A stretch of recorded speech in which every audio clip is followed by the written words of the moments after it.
Hey Cheyenne, how you doing? Um, I got your work up right here. And first thing I want to say is I really want you to think about starting to use Adobe for all of your work, layout work, everything. I noticed you've been submitting a lot using Word, and it's just not something that you do. It's not a program that we use in graphic design. It's I mean, you can use a PDF or even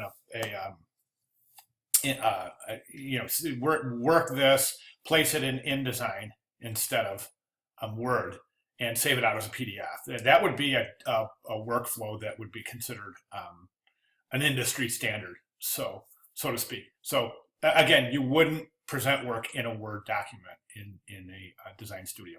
Okay, so what you have here is this. You got Sagmeister. Okay, so we have this is our. I think this is this our front cover? This would be our front cover, and this would be the first spread.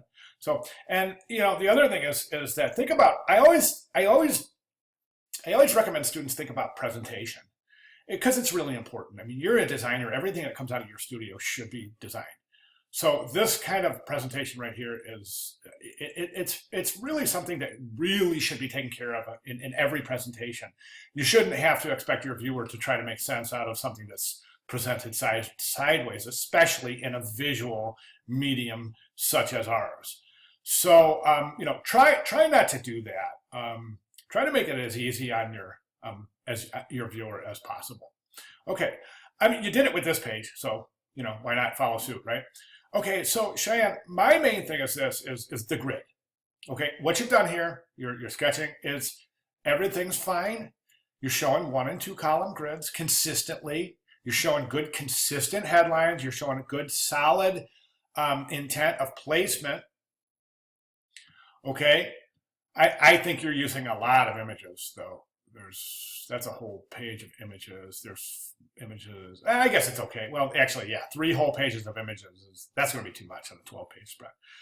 So all of your type spreads, all of your type compositions here are center aligned, 2 columns. Center aligned, 2 columns. Center aligned, 1 column with images on each side. Images, center aligned, 2 columns. Center aligned, 2 columns, photo in the middle. Do you see what I'm saying? It's going to be really mundane. Even after the second page turn, it's just going to be like, oh, okay.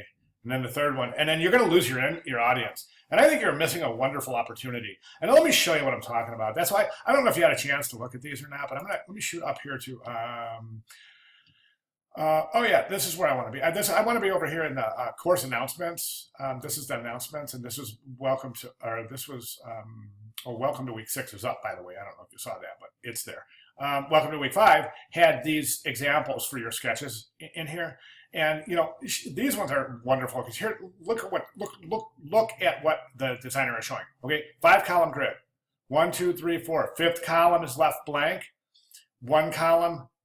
2 column image there, okay, and then a 3 column headline. Beautiful, right? 5 column grid, 4 columns of type, 5th column left blank, 3 columns of a head, 3 columns of a deck, 1 column of an image. Do you see what I'm saying?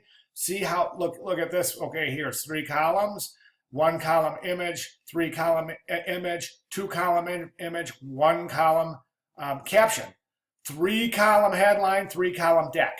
So do you see how interesting each page is different than the next, but they're following the same 5 column grid? It's fascinating, isn't it? Now, this designer has broken the grid a couple of places here, so I'm not going to pretend that this is a solid, consistent 5 column grid through and through. However, some of the pages, this,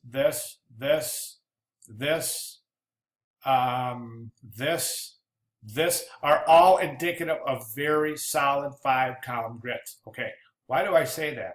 Well, this one too is using grid. But because the grid shows alignment. And if you set your grid up correctly, all you have to do is look at your sketch and while you're composing your page. It's so easy. So instead of, I see students all the time fumbling around in InDesign, moving this over here, let's move this over here. And I go, well, why don't you just sketch it? Once you sketch it, lay your grid down, set your sketch up, and then all you have to do is look at your sketch and boom, you're in business right in InDesign.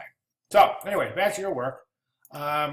So that's what I'm saying. I mean, I think that that's really something important. Another thing that's really important to mention is a typographic hierarchy by use of a few things: drop caps, pull quotes, call outs, image captions, and sidebars. Okay?